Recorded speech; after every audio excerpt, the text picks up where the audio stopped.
All right, here we go. Hi, everybody. This is Chris and Whitney, and we're here to talk to you today about the great media debate. So, the great media debate was started in the 90s between two gentlemen named Richard Clarke and Robert Kozma. And basically, they disagreed about the use of media, and we'll talk about that more in a minute. But what I found really interesting was that this whole debate was anticipated and talked about extensively in the 60s by a gentleman named, what was his first name? M Malcolm. Mal Marshall. Maybe his brother was Malcolm McLuhan. And he talked about how uh, people have changed, sort of the biology of people has changed from people who grew up before TV was invented and then after TV was invented and has extended into computers and technology today.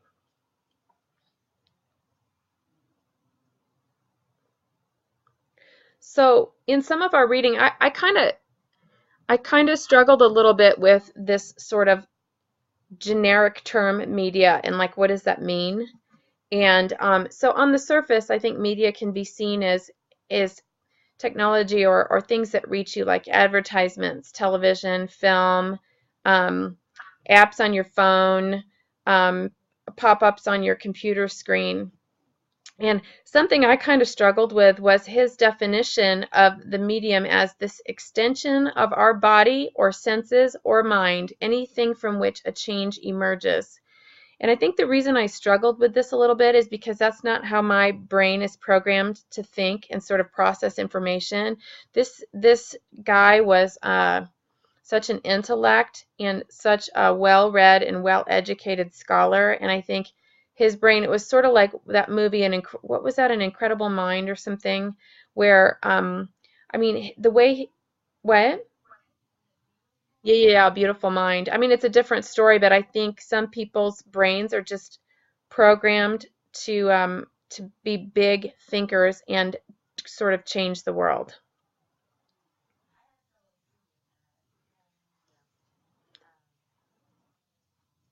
Right,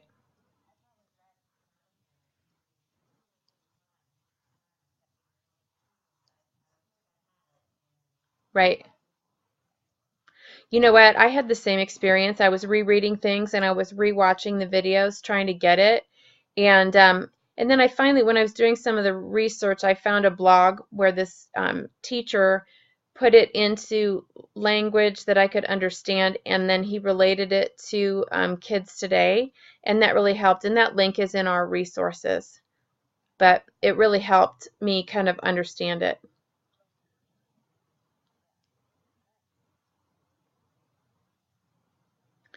So here's just a goofy little picture, but it kind of shows what the debate is about. So Clark said that media do not influence learning under any conditions. His basic premise was that teachers and the skills that they have teaching kids, the method is the most important thing. And then Kozma came along and said, I don't think so.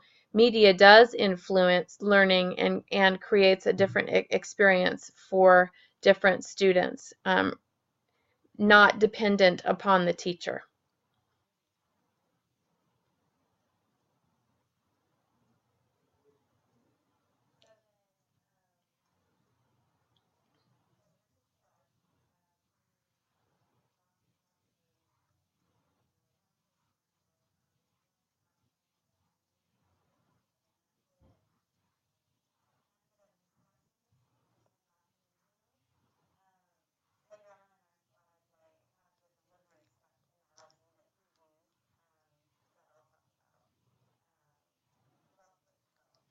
Okay.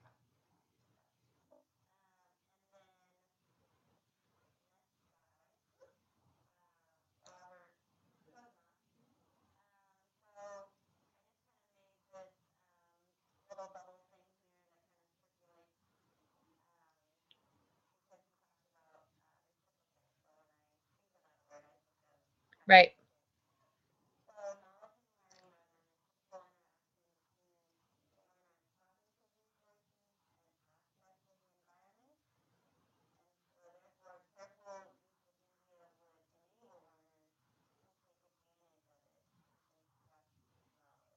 Right.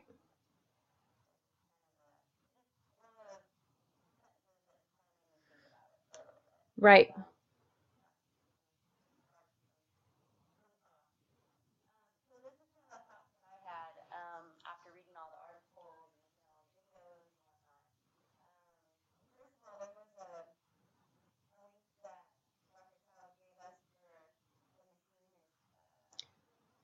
Yeah.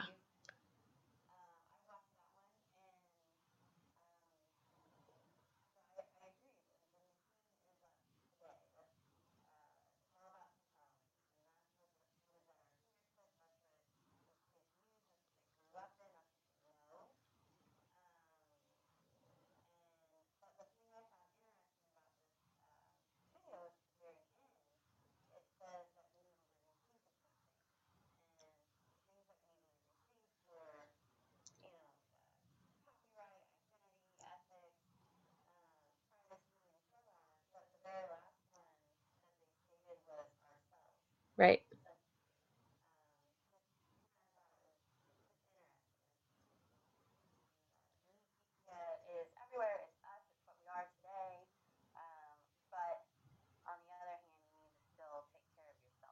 Right. Right. I watched that one too, and I had the same reaction as you did. I thought it was really cool, and actually, I thought the explanation from HTML to XML was really cool, and then how that's how the RSS feeders work, is using the XML, so you can take that information and share it and share it and share it, and it kind of goes back to the original argument from the 60s about a global society and how we're all going to have to depend on each other and sort of be interconnected. But I agree with you, the end of that video was really cool where it said we're going to have to rethink our families and ourselves. Yeah.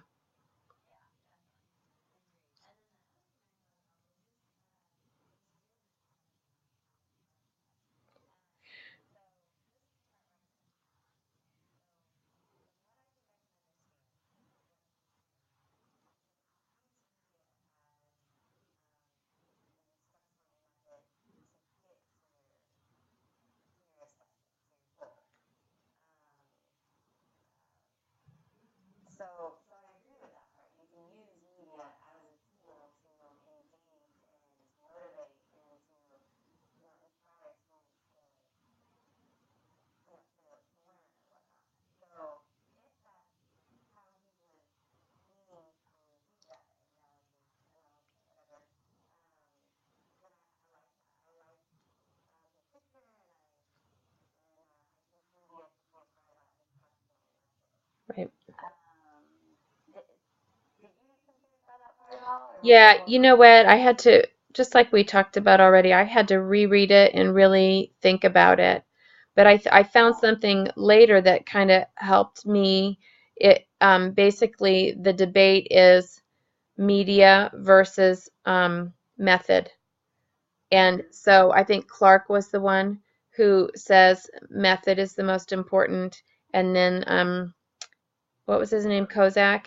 Co Yeah, yeah, yeah, thank you. He was the one that said no, media is the most important. Yeah,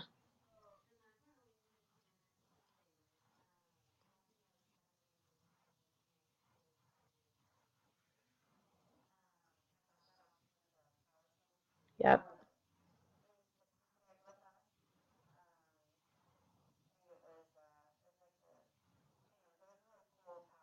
Yeah, I watched that one too.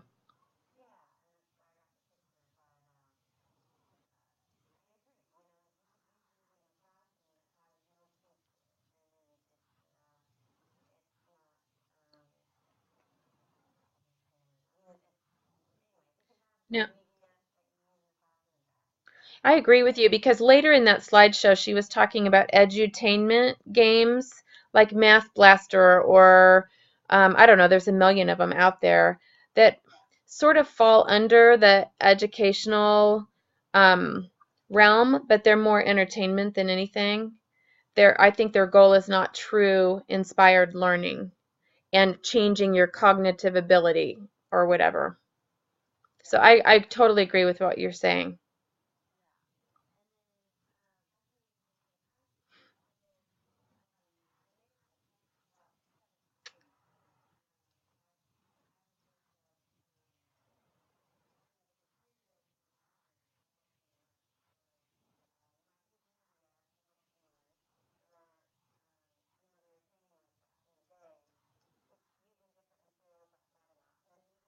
Mm-hmm.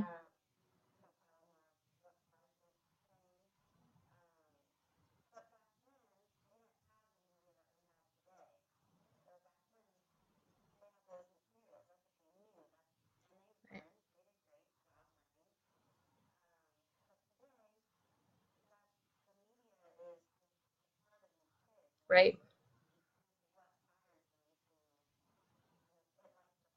Right. One of the videos that I watched talked about how, um, the technology and media has changed so much, but yet we're still teaching kids like we did 100 years ago when all there was print, right?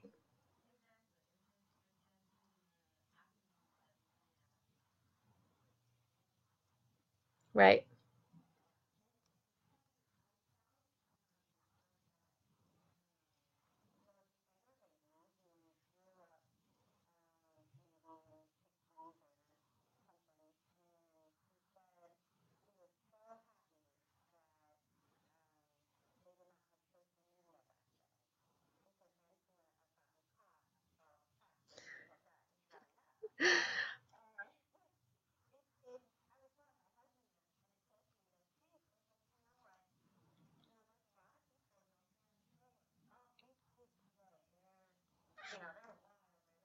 Yep.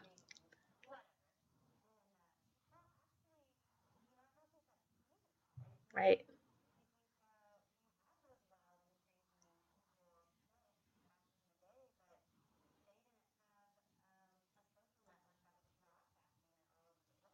Do you know, we've had that, my husband and I have had that conversation with our kids so many times.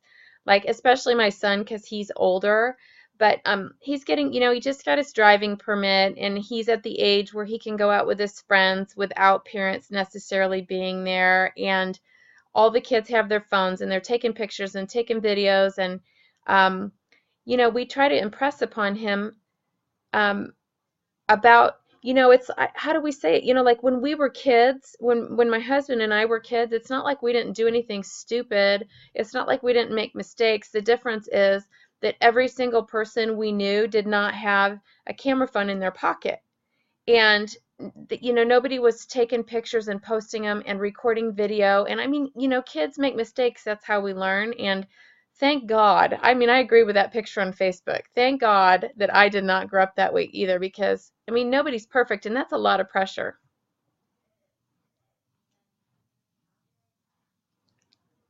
Yep.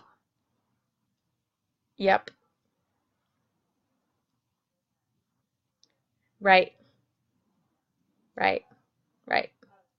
It's bad enough when we had to take our film into Costco or CVS and get, wait a week for it to get developed. That's bad enough. Right? Yeah. No. No.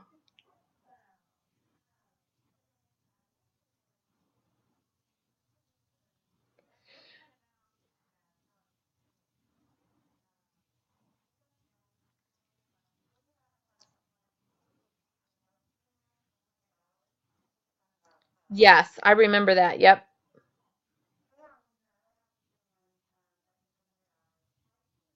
Right.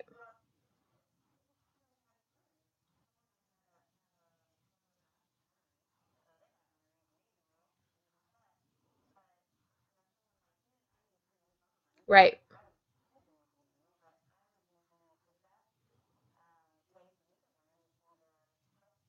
Right. Right. Right. Right.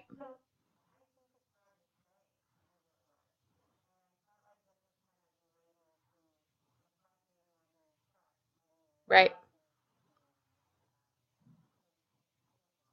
You know what? I think you're totally right, but I had a completely different reaction. I was like, well, duh, flight simulator all the way. Because and maybe I just thought that way because that's how I would learn too. you know? And I'm thinking, how do you learn how to react to situations, bad weather, or the radar going down, or somebody pounding on the bathroom door right behind you, or, so much can happen. How do you learn to react to that if you're not in the simulator, right? So,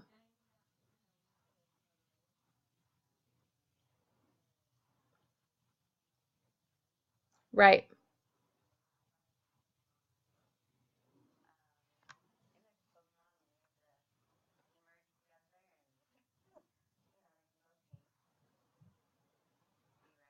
Right.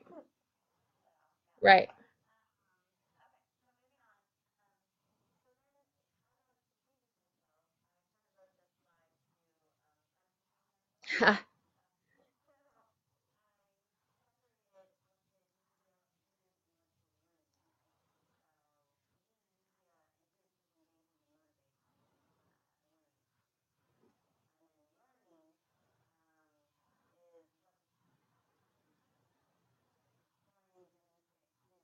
Right.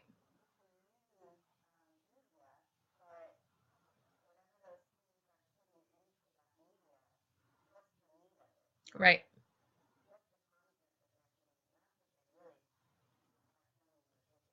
Right.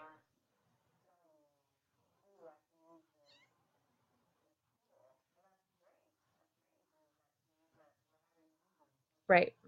What's the point? Right.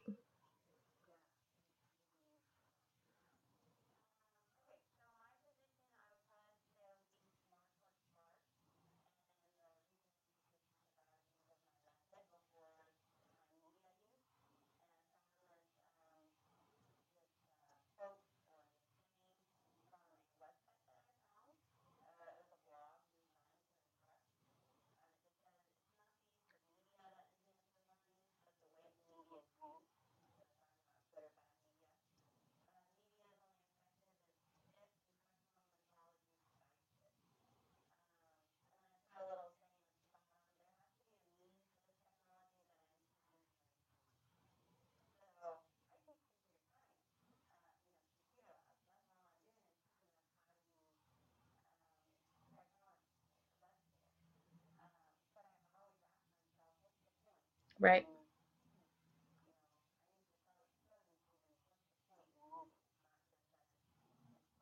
Right.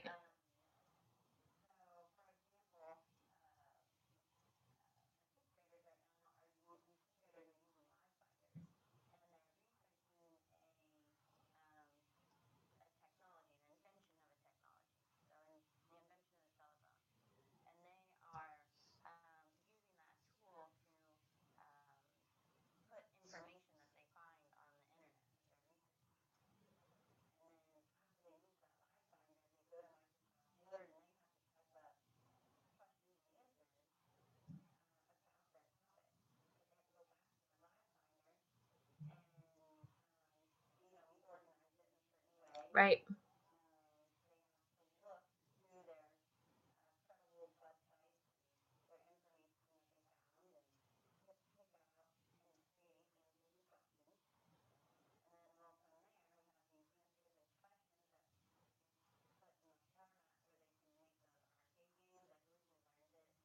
Yep. Yep. Yep.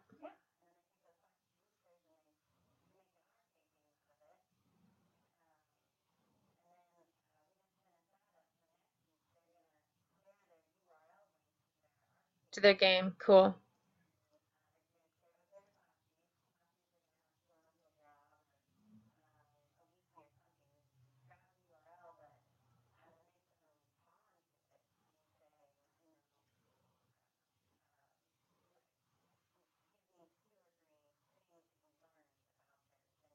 Right.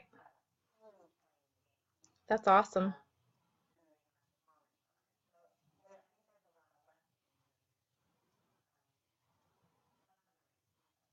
No, I agree with you, and I think the way it kind of combines or intertwines is good too.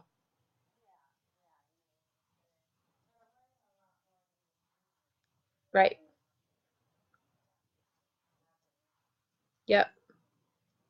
Good.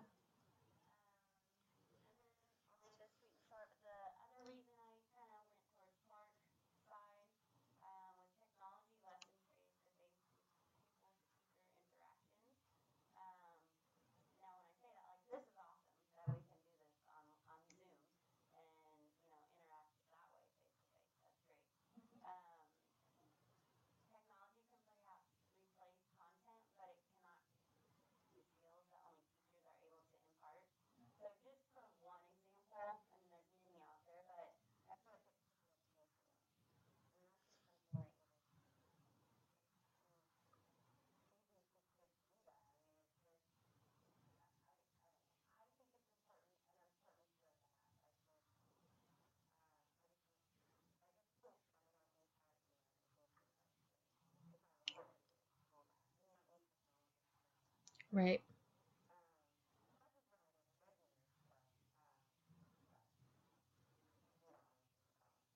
Uh, oh yeah, we do. Okay. Well, I like your thoughts, and actually, I agree with your thoughts. So this is kind of what went through my mind as I was watching the. I watched a lot of the different videos that links that she gave us, and looked through a lot of the same PowerPoints and different things that you did. And one thing that really amazed me was that he had the vision in the early 60s or mid 60s to talk about being globally connected, how television and sort of the start of the computer age. I think he was talking about in his videos how one example he used was how all the books in the entire world could be put on one hard drive using microfiche. And I flashed back to my childhood and having to use microfiche in the library. But anyway, but it was a good point, like, how even in the 60s technology was already changing things. And he was talking about, in the age of the Xerox copy, blah blah blah. And I was like, oh brother, I wish you could be here now, because it's changed a lot. But like I said before, he was such an intellect and such a forward thinker. I was really impressed by that.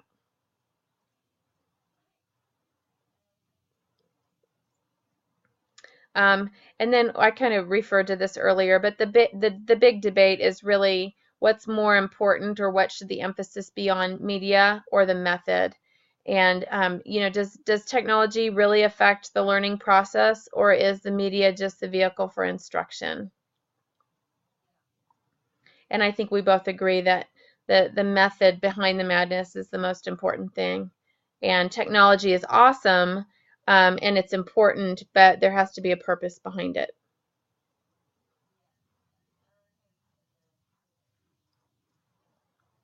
I don't think that was my wording. I think I took that from something, but I think it's, yeah, yeah. Wherever I found on the slides that I did, I put the resources, the URLs or whatever at the end, but I also put them in the notes on the pages. So if anybody wants to, if they're looking at this and they want to know exactly where that came from, it's in the notes. So, so I was telling you that I found this blog that was recent. I think it was from 2013 or something, from a teacher who was talking about this debate, and he outlined the debate in sort of basic language that was easy to understand. And part of sort of what he was questioning is it even still relevant today? And one of the examples he used was, if you have access to the internet, you have potentially 2 billion teachers, and very soon the sum of everything humans know will be at our fingertips. And if you look at it that way, that kind of shows you how important the vehicle is, the technology is. And another example he used was the English, I think it was NECT, the English standards, and how they've been rewritten to include technology. And basically, the standards say that learning to use technology efficiently is just as important as learning to read and write.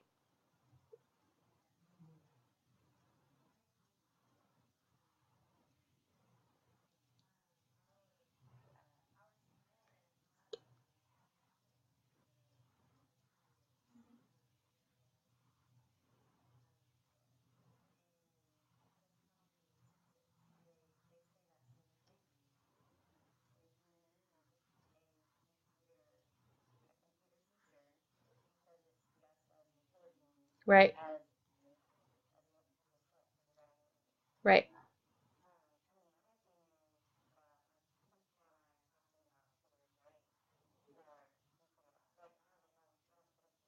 They just get like a plus or a minus or something.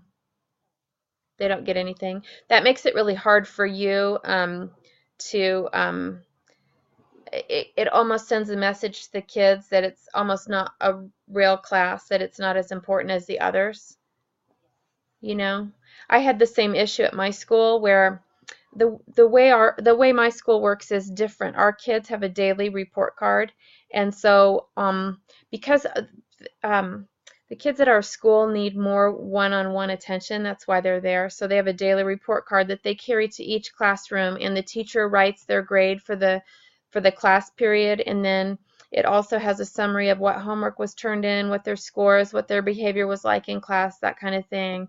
And I've been at that school 6 years, and for the first 5 years, the afternoon classes, the elective classes, were not included on the report card. And I kept saying, you know, how can you enforce any class rules or discipline or anything like that if there's no importance placed on the class? And so this year it's on the report card, and I think it really helps. I think it really helps. The kids get the message that it's important and that they need to, you know, sit up straight, pay attention. So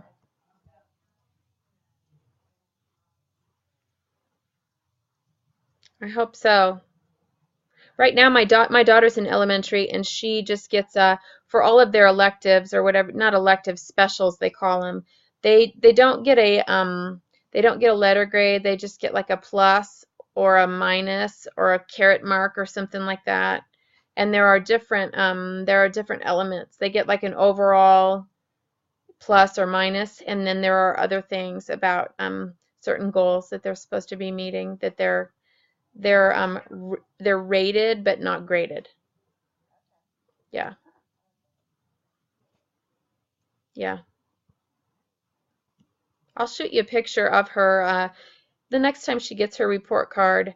I'll shoot you a picture of the specials section so you can see what it looks like. Maybe that'll help you develop yours.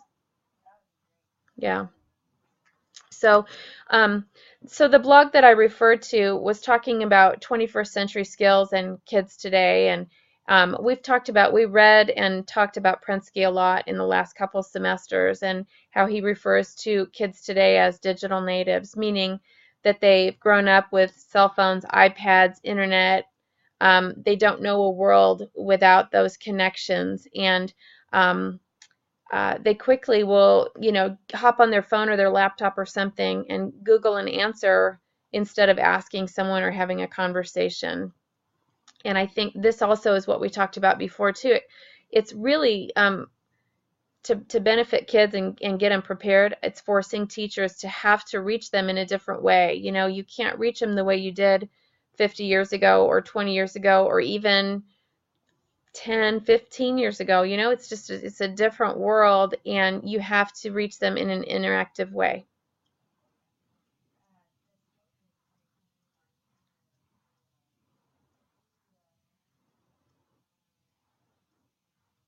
Is it the one where the mom made her kids like play Miss Pac-Man and yeah,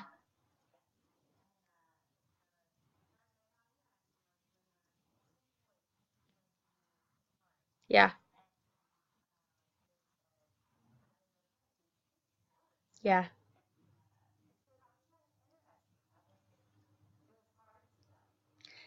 They were playing Pac-Man, I think, but I'm here to tell you that Frogger on the Atari was really hard. I'm just saying. Yeah, Frogger on the Atari was awesome, fun, but it was really hard. And it was funny that the older boy was like, "What's this? A joystick? How does it work? I don't know how to do it." Yeah, I thought that was funny. And then the little girl with the cassette tape and she didn't know that you had to put the tape in the tape player. I thought that was adorable. Right, like how does this work? Yeah, yeah, yeah, I got a kick out of that.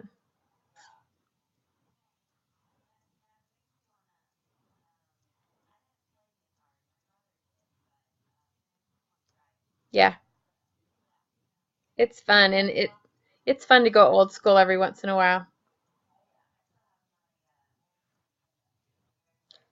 Really? That's awesome.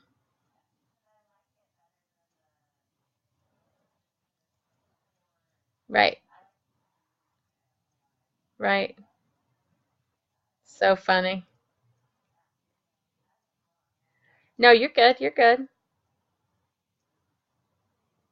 I think we need the next slide. Yeah. No, you're good. All right. So we talked about this too. I completely agree with you that um, I kind of lean towards the method, Clark's idea that the method is more important. And I think this quote was really interesting to me, that instructional technology only works with some kids some of the time, but that's true of any method that you use to teach. And, you know, we've talked about this in teaching forever about whether it's multiple intelligences or if they're you know, there was another phase with gosh, I'm trying to think, visual learner or tactile learner, kinesthetic learner, or, you know, throughout the years, different sort of pedagogies or whatever are sort of hot topics, and this is whatever all the professional development this year is about, the seven intelligences or whatever it is, but it's still the same thing. Not everybody learns the same way. Not everybody is reached the same way or successful the same way. And so you've just got to, you know, you've just got to figure out your purpose and figure out your learner and go from there.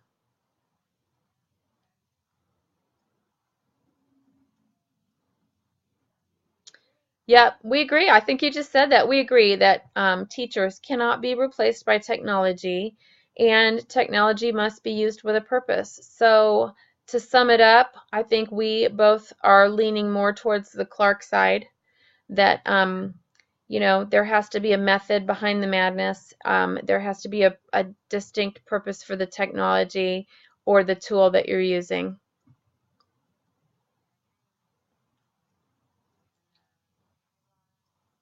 Right. So we'll go ahead and post this with the video, and if anybody wants to look at the resources, the slideshow has clickable links on it. Sound good? Awesome sauce. All right, it was good talking to you. I'm gonna go to bed. Have a good night. Okay, thanks. Bye.